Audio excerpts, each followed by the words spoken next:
হবে, তখন সেও আদিত্যর সাথে বসে ক্ষীর খাবে রে। আবার তুই রসগোল্লা বলছিস?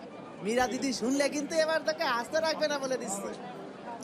আরে মীরা তো এখন শুনছে নে রে। তুই তাড়াতাড়ি হাত চালা, এই ক্ষীরের পাত্রটা নিয়ে আমাদের এখনই রাজপ্রাসাদে যেতে হবে। আর সারু দিদি আদিত্যকে প্রথম বাগানে আনবে, আমরা সেখানে গিয়ে এই ক্ষীর দিয়ে আসবো। তাদের মনের এই সহজ সরল আনন্দ হাটের রাজ্যের কাজ তো কোনোদিন শেষ হয় না জেসমিন, কিন্তু আজ হাটে গিয়ে একটা জিনিস দেখে আমার তোমার কথা খুব মনে পড়ে গেল, তাই না কিনে থাকতে পারলাম না। আমার কথা তুই যে আমার বীর পালোয়ান লালু, তা কি আর আমি জানি না, কিন্তু এত জোরে হাঁটলে তোর পা ব্যথা করবে যে, তুই বরং একটু সকাল গড়িয়ে দুপুর। রাজপুত্র অরুণ আদিত্যকে কোলে নিয়ে জানালার কাছে দাঁড়িয়ে বাইরের দিকে তাকিয়ে আছে। রাজপুত্র, আপনি তখন থেকে আদিত্যকে কোলে নিয়ে অমিরা, শুনেছো কাল আমরা যে ক্ষীর বানিয়ে রাজপ্রাসাদে দিয়ে এসেছিলাম, সারু দিদি সেই ক্ষীর খেয়ে খুব প্রশংসা করেছে। জয়ামা আজ সকালে হাটে এসে আমাদের বলে গেলেন গো। সত্যি বলছো? চারু দিদির ভালো লেগেছে? তাহলে তো আমাদের কষ্ট একদম সার্থক গো। শুধু সার্থক নয় মীরা দিদি, জয়া মা তো বলেছেন এই ক্ষীর খেয়ে নাকি রাজপুত্র অরুণা খুব খুশি হয়েছেন। মায়না, তুমি আমার শালপাতার বাঁশিটা কোথায় রেখেছো? আজ আমার এত আনন্দ হচ্ছে যে একটু বাঁশি বাজাতে ইচ্ছে করছে। তোমার তো সারাদিনই ওই বাঁশি বাজাতে ইচ্ছে করে, বাঁশি ভেতর রাখা আছে, গিয়ে নিয়ে এসো। আর শোনো, তোমরা দুজনে শুধু রাজপ্রাসাদের খোঁজই রাখছো, নিজেদের সংসারের দিকে একটু নজর দাও।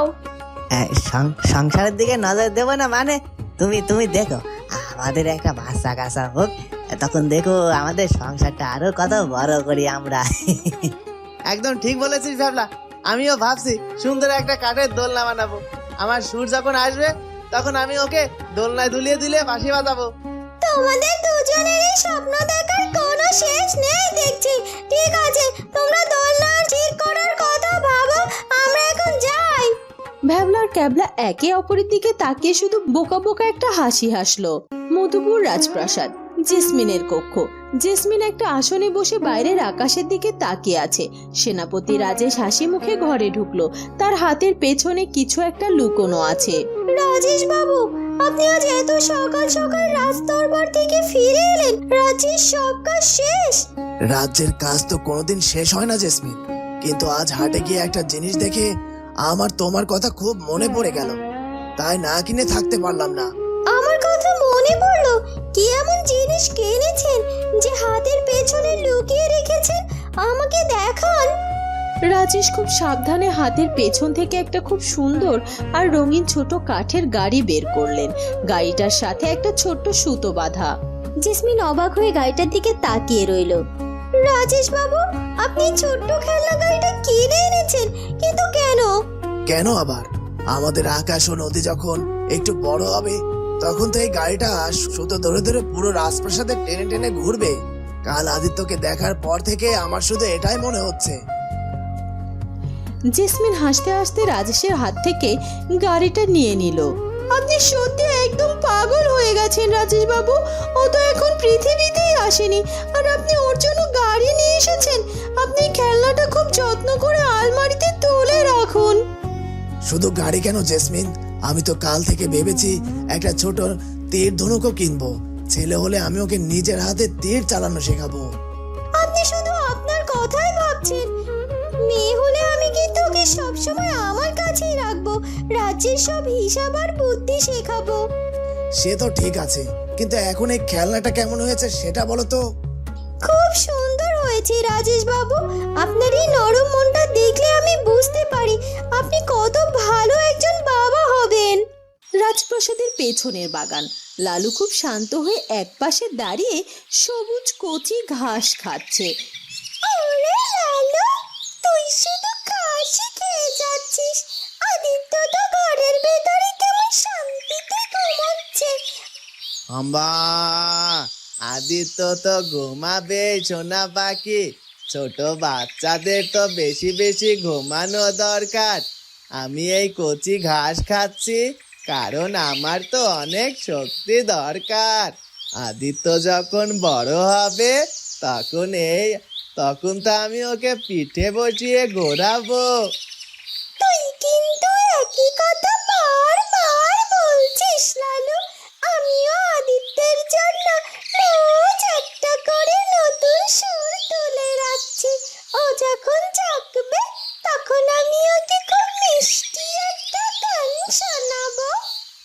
তুই গান শোনাবি আর আমি ওকে পাহারা দেব।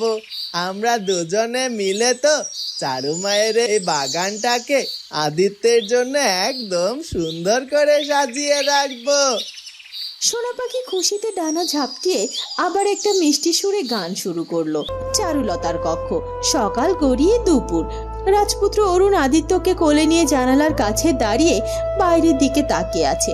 রাজপুত্র, আপনি তখন থেকে আদিত্যকে কোলে নিয়ে কি ভাবছেন? চারু, আমি ভাবছিলাম আমাদের এই জীবনের পথ চলার কথা। কত চক্রান্ত, কত যুদ্ধ পার হয়ে আজ আমরা এই শান্তির দিন দেখতে পাচ্ছি। আদিত্যকে যখন আমি বুকে জড়িয়ে ধরি তখন মনে হয় পৃথিবীর সব রাজ্য, সব ক্ষমতার চেয়েও এই শান্তি অনেক বেশি মূল্যবান। একদম ঠিক বলেছেন রাজপুত্র। আমাদের জীবনে আর কোনো মোহ নেই। আমরা শুধু এই মানুষগুলোর ভালোবাসা নিয়ে বেঁচে থাকতে চাই। জেসমিন, রাজেশ, ভ্যাবলা, ক্যাবলা, রূপমঞ্জুরি, এরা সবাই তো আমাদের আসল সম্পদ। হ্যাঁ চারু, আর আমাদের এই সন্তান, আমাদের আদিত্য এই ভালোবাসার রাজ্যের সবচেয়ে বড় প্রমাণ। আমি কথা দিচ্ছি চারু, আমাদের এই সহজ সুন্দর আর ভালোবাসা মোড়ানো জীবনে আর কোনোদিনও কোনো দুঃখের ছায়া আমি পড়তে দেব না। আমি তো আপনার পাশেই আছি রাজপুত্র, সব সময় থাকবো। তুমি শুধু এভাবেই সারা জীবন আমার পাশে থেকো চারু। সকালবেলা মহারাজ অম্বিকা প্রসাদ, মহারাজ মধুরাজা, রানী লতা, রাজপুত্র অরুণ এবং চারুলতার কোলে ছোট্ট আদিত্য ঘুমোচ্ছে। মধুরাজা, আপনাদের আতিথেয়তার আদিত্যর জন্মের আনন্দের এই কয়টা দিন যে কিভাবে কেটে গেল তা বুঝতেই পারলাম না। কিন্তু এবার আমাদের হেমরাজ্যে ফেরার সময় হয়েছে। রাজ্যের সাধারণ মানুষ তাদের নতুন রাজপুত্রকে দেখার জন্য পথে বসে আছে। আমি ভাবছি আজই আমাদের যাত্রার প্রস্তুতি শুরু করা হোক। এই আপনি কি বলছেন কি মহারাজ অম্বিকা প্রসাদ? আদিত্য এখন একদম ছোট। চারুমাও তো সবে মাত্র সুস্থ হয়ে উঠছে। অন্তত আরো কয়েকদিন, কয়েকটা মাস ওরা এখানে থাকুক না। এত তাড়াতাড়ি এত দূরের পথ পাড়ি দেওয়া কি ঠিক হবে? আমার তো ভাবতেই ভয় করছে। তুমি মিছে মিছে এত চিন্তা করছো মা। আমি এখন একদম ঠিক আছি। আর আদিত্যও তো বেশ শক্তপোক্ত হয়ে উঠেছে। পিতা মহারাজ একদম ঠিক কথাই বলেছে মা। আমাদের এবার নিজেদের রাজ্যে ফেরা দরকার। হিমরাজের প্রতি তো আমাদের অনেক দায়িত্ব রয়েছে। কিন্তু চারুমা, তুই চলে গেলেই রাজপ্রাসাদ যে একদম খা খা করবে। আমার মনটা তো সারাক্ষণ তোর আর আদিত্যের জন্যই পড়ে থাকবে। মা লতা, চারু একদম ঠিকই বলেছে। হেমরাজ্যের মানুষ আমাদের জন্য অধীর আগ্রহে অপেক্ষা করছে। আর তাছাড়া আপনার তো এখন জেসমিনের দিকে বেশি খেয়াল রাখা দরকার। জেসমিনেরও তো সময় ঘনিয়ে এলো। আমরা না হয় জেসমিনের সন্তান পৃথিবীতে এলে আবার কিছুদিন পর ছুটে আসব। লতা, অম্বিকা প্রসাদ ভাই আর অরুণ বাবা ঠিকই কথা বলেছে। মেয়ে তো আর চিরকাল বাপের বাড়িতে থাকতে পারে না। হেমরাজ্যই চারুর আসল ঠিকানা।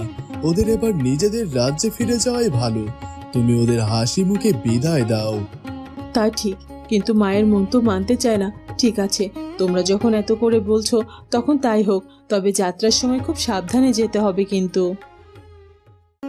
মধুপুর রাজ্যের প্রাসাদের বিশাল ফটক। দুপুরবেলা।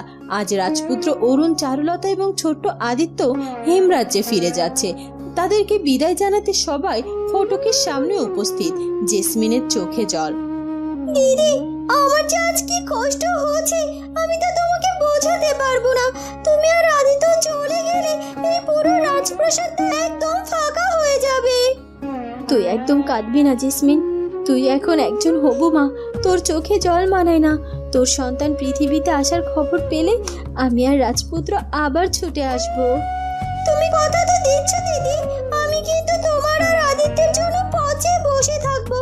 আদিত্যকে একবার আমার কোলে দাও দিদি, আমি ওকে একটু আদর করে দেই। চারুলতা হাসি মুখে ছোট্ট আদিত্যকে জেসমিনের কোলে দিল। জেসমিন খুব আদরে আদিত্যের কপালে চুমু খেলো। রাজেশ, রাজ্যের সব দায়িত্ব এখন তোমার আর জেসমিনের হাতে। খুব সাবধানে সব সামলাবে। আর হ্যাঁ, বাবা হওয়ার আগে বেশি ঘাবড়াবে না। আপনি একদম নিশ্চিন্তে যান রাজপুত্র মশাই, আমি সব সামলে নেব। আপনি শুধু আমাদের আদিত্যকে সাবধানে নিয়ে যান। সবার কাছ থেকে হাসি মুখে বিদায় নিয়ে রাজপুত্র অরুণ এবং চারুলতা আদিত্যকে নিয়ে রাজকীয় রথে উঠল। রথ ধীরে ধীরে হিমরাজ্যের দিকে চলতে শুরু করলো। রাজকীয় রথের ঠিক পেছনে একটা বড় রথে ভ্যাবলা, ক্যাবলা, মীরা এবং ময়না, তারাও আজ আবার হেমরাজ্যে ফিরে যাচ্ছে। তাদের চোখে মুখে প্রবল আনন্দ।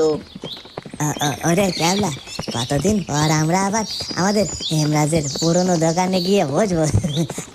আমার তো খুশিতে এখন লাফাতে ইচ্ছা করছে রে। আমারও খুব আনন্দ হচ্ছে রে ভ্যাবলা। ওই দোকান থেকেই তো আমাদের জীবনের সব ভালো কিছু শুরু।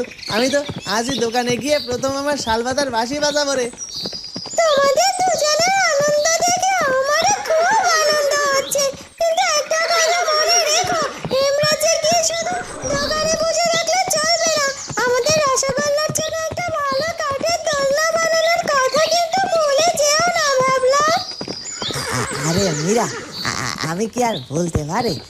হেমরাজে পৌঁছানোর পর আমার প্রথম কাজই হবে সবচেয়ে ভালো কাঠ জোগাড় করা গো। আর আর আমার শরীরের জন্য কিন্তু একটা দোলনা চাই ক্যাবলা, আমিও বলে রাখলাম। তুমি কোনো চিন্তা করো না ময়না, আমি আর ভ্যাবলা মিলে রাজ্যের সবচেয়ে সুন্দর দুটো দোলনা বানাবো। আর জানো মীরা, আদিত্য যখন একটু বড় হয়ে আমাদের দোকানে আসবে, তখন আমরা ওকে নিজে হাতে সবচেয়ে বড় বড় ক্ষীরের সন্দেশ বানিয়ে খাওয়াবো।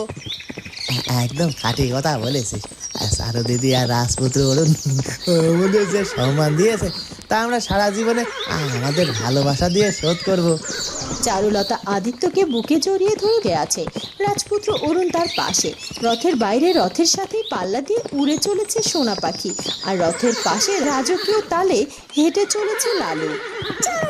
রাজপুত্র, আমার তো আজ ডানা ঝাপটাতে ঝাপটাতে ক্লান্তই লাগছে না।